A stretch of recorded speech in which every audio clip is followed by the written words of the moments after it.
So how did I find myself here? Never planned to get here in the end. It just happened to be the way things unfolded. Very good childhood, great upbringing, good parents, had everything we needed. There was just this underlying feeling of uneasiness. I would watch the guys I went to school with interact in public, and they just seemed like they had the keys to life. I looked at that as, I'm missing something here, something's missing. But at 20, I first experienced the sensation produced when you drink enough alcohol.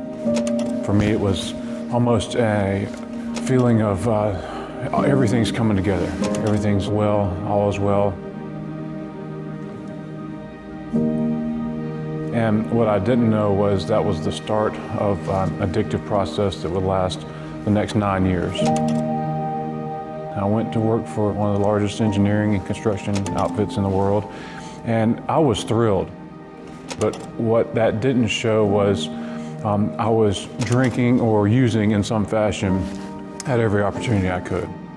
I need this job, but I can't get my mind off the drink. And I was under this illusion that as long as I'm doing okay on the material plane, as long as that stuff's in order, you don't have an issue. And the conversation finally came. You can leave and get treatment. We'll pay you half of your salary while you're gone, and we'll help for any treatment facility in the nation. You just pick out the one you want to go to. What all I could hear was, give up this one thing that's given you this peace and relief and sense that the universe is all working out the way it should be. I said, I just simply can't work here if that's what they're asking me to do. My mom wanted me to go to church. And so I started coming here because there was 12-step oriented services here. The families would come to visit their loved ones that are in treatment here, and you could see the hope in their eyes. And so I stayed. I love it here. The director here, Harold, and I were friends, and eventually I married him. I got my license as a clinical mental health counselor, and I really had no intention of being in addiction. But there's such a need in this area. I think that it's easier for someone who has an addiction to relate to somebody.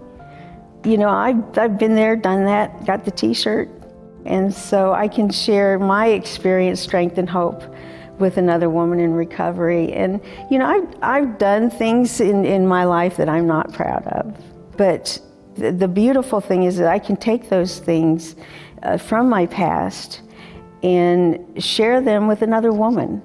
You know, she says, I'm not trash, you know, maybe if you can do it, then I can do it too. So I'm 26, I'm back in Mom's basement. I'm looking at the loss of my career. By this point in my life, I've transitioned from alcohol to mostly opiates. She catches me coming in one night at probably 11:30 at night, and she says, son, I love you. And I hope you get your life straightened out one day, but you're no longer welcome in our house. We wish you the best, but please don't come here anymore. Probably the hardest thing for a mother to do is ever say, you gotta go. A friend had started a metalworking business in Billings, Montana. And I went to Billings and I detoxed in his apartment for about 30 days and I started to feel better. And what I didn't know was with chronic addiction, wherever my body goes, my mind goes too, and that disease centered in my mind. So I was physically sober as I am today. However, my mind said, you could go downtown, have a couple drinks, and you might meet somebody for a job. And I started to cycle in motion again. So I burnt the bridges with my family. Now I've burnt the bridges with my best friend. I found myself homeless. I started to get arrested on a pretty continuous basis, receiving more charges, felony charges. So I signed a plea deal for 3 years in Montana State Prison. I have to say that at this point in my life, I had not had any contact with my family for months. I just thought, hey, this is just part of the gig for a hopeless drug addict alcoholic. And I really just didn't want to hurt the family anymore. And I walk into the courtroom and on the side, my mom and dad, Denise and Hammond Bennett. And I broke down into tears. I just came unglued altogether.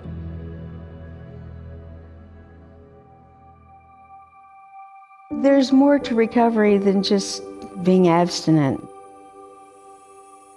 Recovery is about bringing families together. So the judge started to talk. He said, Mr. Bennett, your family's flown out here on your behalf.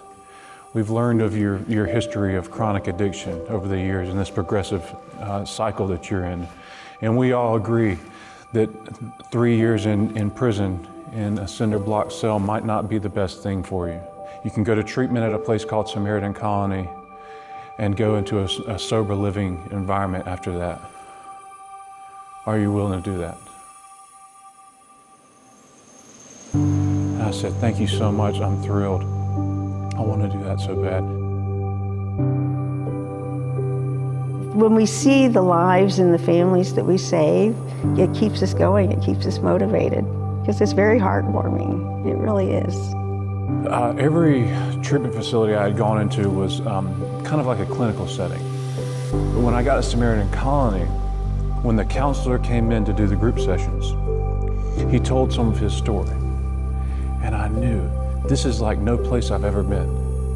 Here are guys that have gone through the exact same process I've been through. And they've somehow reassembled their life. I'm going to do exactly what they say, and maybe it'll happen for me too. Treatment for women is different than it is for men. What we want to accomplish is to have a residential facility for women to treat substance use disorders and trauma. Here in this area, there really is no treatment available for women, probably within a 70 to 100 mile radius. When the women come into treatment, they will have a strong foundation for living a life without drugs and alcohol.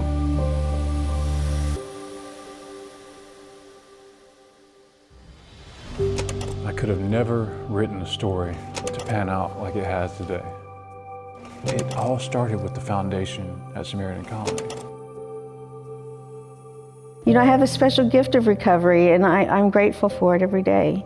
But I won't keep it unless I give it away to help other women find recovery. It's what my calling is.